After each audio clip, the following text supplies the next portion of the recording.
चलिए सर आगे बढ़ते हैं। इसके बाद एक इंपॉर्टेंट कॉन्सेप्ट आपके साथ डिस्कस करना है जिसका नाम है पीरियड ऑफ कैपिटलाइजेशन। सर क्या मतलब पीरियड ऑफ कैपिटलाइजेशन? यानी कि इस आई 23 के स्टैंडर्ड में चाहे स्पेसिफिक बोरिंग हो चाहे जनरल बोरिंग हो, कौन सी पीरियड की यानी कि कौन से नंबर ऑफ डेज या नंबर ऑफ मंथ्स का आपने इंटरेस्ट कैपिटलाइज करना है और कौन से नंबर ऑफ डेज या नंबर ऑफ मंथ्स का इंटरेस्ट कैपिटलाइज नहीं करना, ये बात हम यहाँ पे डिस्कस कर रहे होंगे। अगर एक एसिड की, अगर एक फैक्ट्री की, अगर एक क्वालिफाइंग एसिड की कंस्ट्रक्शन ओवर द ईयर चल रही है, तो हम कौन कौन से रेलेवेंट डेज या रेलेवेंट मंथ का इंटरेस्ट कैपिटलाइज करेंगे, that period is called period of capitalisation. तो यहाँ पे मैंने तीन बातें लिखी हैं।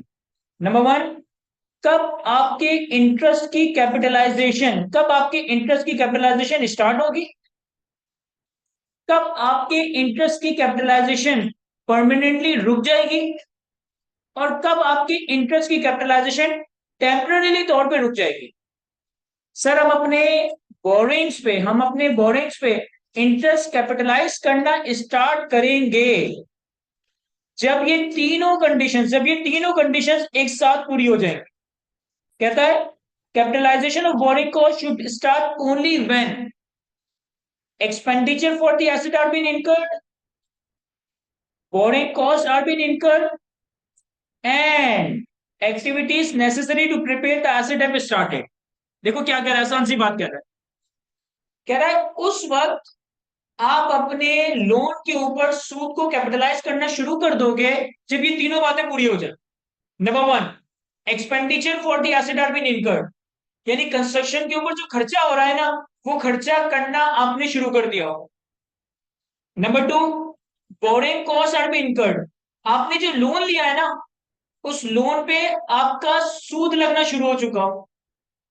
And number three, activities necessary to prepare the asset have been started, जो कंस्ट्रक्शन एक्टिविटीज है ना, वो कंस्ट्रक्शन एक्टिविटीज भी स्टार्ट हो गई। देखो, कल की क्लास में जो मैंने एग्जांपल दी और आज की क्लास में जो हमने एक प्रैक्टिस क्वेश्चन सॉल्व किया, उसमें तो ये सारे काम 1 जनवरी पे हो रहे थे कि हमने 1 जनवरी पे लोन लिया, 1 जनवरी पे कॉन्ट्रैक्टर को 25 मिलियन की पेमेंट की, और 1 जनवरी में कंस्ट्रक्शन भी स्टार्ट हो गई। लेकिन जरूरी नहीं कि प्रैक्टिकली ये तीनों काम एक ही साथ हो रहे हो। ऐसा हो सकता है कि मैं कॉन्ट्रैक्टर से कहूं यार आप कंस्ट्रक्शन स्टार्ट कर दो, मैं आपको 15-20 दिन बाद पेमेंट करना स्टार्ट करता हूं। ऐसा हो सकता है कि मैंने बैंक से लोन ले लिया, मेरे पास लोन रखा हुआ है, लेकिन कंस्ट्रक्शन एक्टिविटीज 1 महीने बाद स्टार्ट हो रही है। ऐसा हो सकता है कि कॉन्ट्रैक्टर आप मुझसे कहे कि आप मुझे पहले पैसे दो तो मैं 2 महीने बाद कंस्ट्रक्शन स्टार्ट करूंगा। आपने इंटरेस्ट की कैपिटलाइजेशन कब से करनी है, जब ये तीनों बातें पूरी हो जाएंगी। नंबर वन, क्वालिफाइंग एसेट पे खर्चा होना शुरू हो जाए। नंबर टू, आपकी बोरिंग्स पे सूद लगना शुरू हो जाए। एंड नंबर थ्री, वो जो कंस्ट्रक्शन एक्टिविटीज है वो आपकी स्टार्ट हो गई हो। ये तीनों बातें पूरी होंगी उस वक्त आप बोरिंग कॉस्ट की कैपिटलाइजेशन स्टार्ट कर रहे होंगे। अगर इन तीनों में से कोई एक बात भी पूरी नहीं होती, यहाँ पे मैंने इंटेंशनली इन तीनों पॉइंट्स के आखिर में अगर आप देखेंगे तो एंड का लफ्ज लिखा है और का लफ्ज नहीं लिखा, यानी तीनों बातें पूरी होनी चाहिए। फॉर एग्जाम्पल, आपसे एग्जामिनर कहता है कि हमने 1 जनवरी में लोन ले लिया, हमने 1 जनवरी में कॉन्ट्रैक्टर को थोड़ी पेमेंट भी कर दी, लेकिन कॉन्ट्रैक्टर ने कहा कि मैं कंस्ट्रक्शन 1 महीने बाद स्टार्ट करूंगा, तो इंटरेस्ट की कैपिटलाइजेशन भी 1 जनवरी से नहीं 1 महीने बाद से होगी। फॉर एग्जाम्पल, आपका एग्जामिनर आपसे कहे कि आपके कॉन्ट्रैक्टर ने डे वन से कंस्ट्रक्शन स्टार्ट कर दी, लेकिन बैंक लोन आपको 1 महीने बाद मिला, तो अगेन इंटरेस्ट की जो कैपिटलाइजेशन है वो भी मैं डे वन से नहीं बल्कि 1 महीने बाद स्टार्ट कर रहा हूंगा। यानी जब ये तीनों कंडीशन पूरी हो रही हो, खर्चा हो गया हो, सूद लग रहा हो, और कंस्ट्रक्शन एक्टिविटीज स्टार्ट हो गई हो, जब ये तीनों बातें पूरी हो जाएंगी आप बोरिंग कॉस्ट की कैपिटलाइजेशन को स्टार्ट कर देंगे।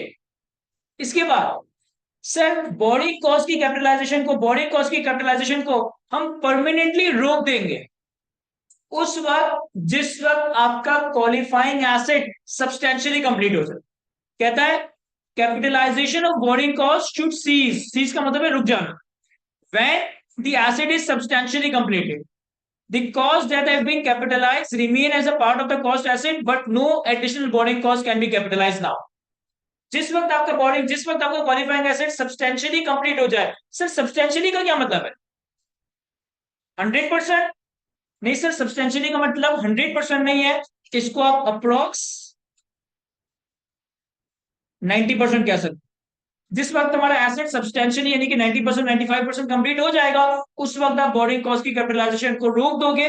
उसके बाद अगर आपके ऊपर कोई सूद लगता है तो उसके बाद का जो सूद है वो आपका सिंपली पीएनएल में एक्सपेंस आउट हो रहा होगा। भाई ऐसा हो सकता है कि मैंने बैंक से 100 मिलियन का लोन लिया और मैंने बैंक से कहा मैं आपको 5 साल तक 20-20 मिलियन पे करके चुका दूंगा, और कंस्ट्रक्शन 1 साल में कंप्लीट हो गई, तो जो सूद कैपिटलाइज होगा वो सिर्फ 1 साल का ही सूद कैपिटलाइज होगा।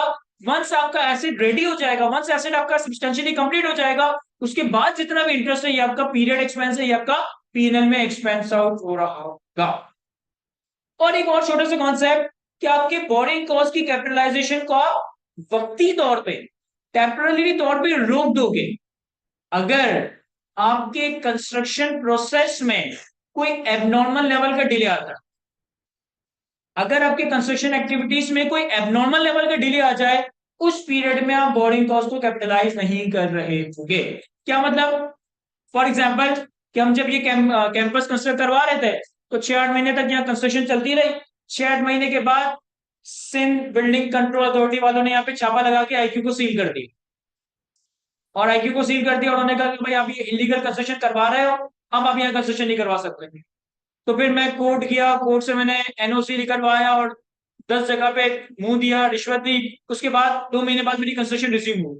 तो ये जो 2 महीने का कंस्ट्रक्शन का डिले आया due to abnormal reason, due to abnormal reason, sir इस 2 महीने के अरसे में मैं कोई सूद कैपिटलाइज नहीं कर रहा होगा।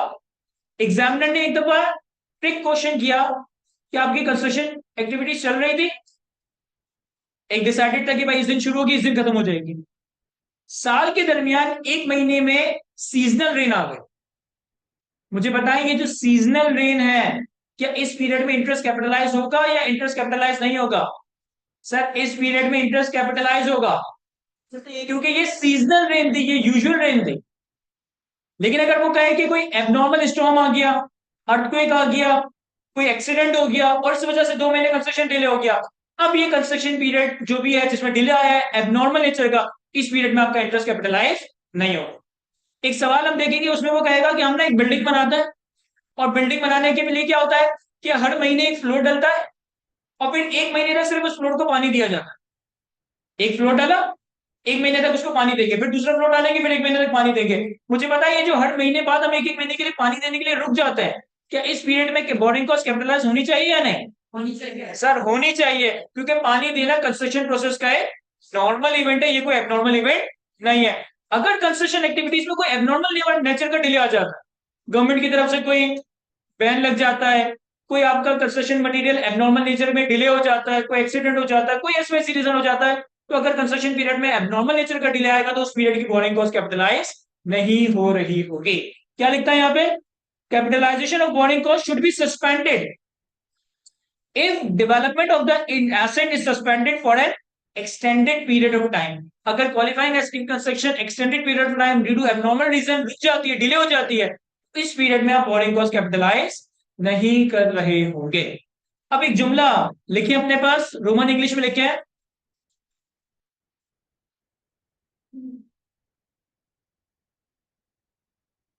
जिस पीरियड में, जिस पीरियड में बोरिंग कॉस्ट कैपिटलाइज्ड नहीं हो सकती, जिस पीरियड में बोरिंग कॉस्ट कैपिटलाइज नहीं हो सकती, जिस पीरियड में बोरिंग कॉस्ट कैपिटलाइज नहीं हो सकती, उस पीरियड में investment income on surplus fund, जिस पीरियड में बोरिंग कॉस्ट कैपिटलाइज नहीं हो सकती, उस पीरियड में investment income on surplus fund, borrowing cost to be capitalised, to be capitalised को रिड्यूस नहीं कर सकती। That's it.